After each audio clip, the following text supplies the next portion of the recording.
Cordarrelle Patterson, 80.5 total rushing and receiving yards combined at Miami. What you feeling here?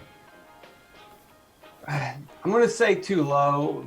I'm going to hedge here at the end. But if you look at the last game that they played in London, his snaps were through the season high in snaps, season high in targets, season high in routes. Basically, everything was through the roof. Now, there is an asterisk there. We do know that Calvin Ridley and Russell Gage didn't play in those games, and those players are both going to be back, so that could cut into snaps and targets and routes for Cordarrelle Patterson. But you see that the way that he's been playing, they've had a bye week to continue to work him into the system.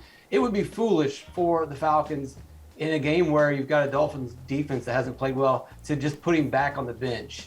They've got something here, and they need to keep working with him. He's probably the only chance that they have of surprising people by winning more than 500 games this season. So I'm going to go too low, but it could be easily a Calvin Ridley week. Yeah, Matt, Atlanta's jack of all trades here, dude. Any reason to expect he's going to slow down in week 7?